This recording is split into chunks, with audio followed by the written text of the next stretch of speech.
Informasi lain pemirsa, Polda Metro Jaya kembali berhasil membongkar praktik aborsi ilegal di kawasan Percetakan Negara, Jakarta Pusat.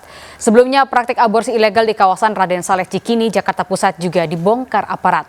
Maraknya praktik aborsi ilegal membuat pakar psikolog forensik meminta polisi untuk menyetarakan hukuman pelaku aborsi dengan pelaku pembunuhan anak dengan sanksi hukuman maksimal.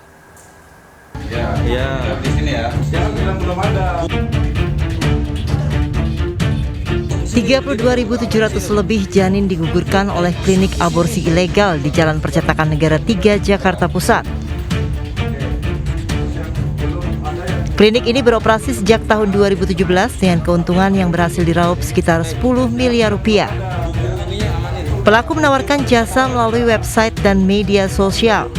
10 orang ditetapkan sebagai tersangka, termasuk dokter, staf klinik, dan seorang pasien wanita yang baru saja menggugurkan janinnya. Pelaku dijerat dengan pasal berlapis dan terancam pidana 10 tahun penjara serta denda 1 miliar rupiah.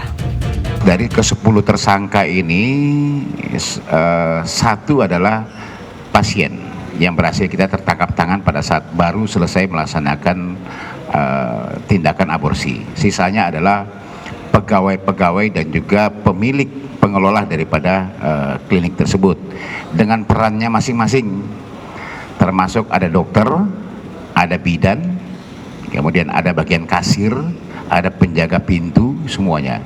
Ya, kemarin sudah saya sampaikan bahwa yang lain adalah memang staf sesuai dengan perannya dan tugasnya masing-masing.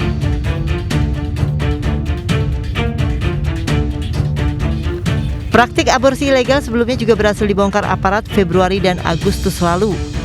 3 orang ditetapkan sebagai tersangka dalam kasus aborsi ilegal di Paseban, Jakarta Pusat, Februari lalu.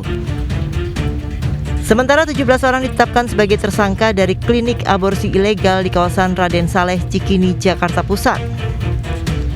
Kasus ini terbongkar dari pengembangan kasus pembunuhan bos roti asal Taiwan.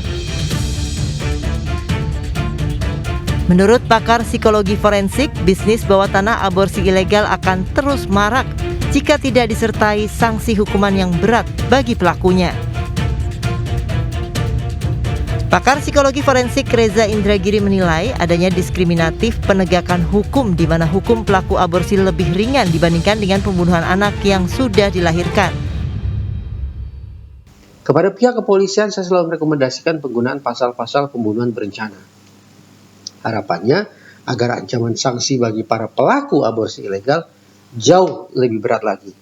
Kalau masyarakat sepakat bahwa tindak aborsi adalah sama kejinya, adalah sama biadabnya dengan pembunuhan terhadap anak-anak yang sudah dilahirkan, maka lembaga pembuat undang-undang sudah sepatutnya melakukan revisi besar-besaran terhadap pasal-pasal terkait aborsi. Reza juga meminta polisi dan lembaga perlindungan anak memasukkan kasus aborsi ilegal masuk dalam pembunuhan berencana di mana pelaku aborsi ilegal bisa dihukum seumur hidup atau maksimal 15 tahun penjara. Dari Jakarta, tim liputan iNews melaporkan.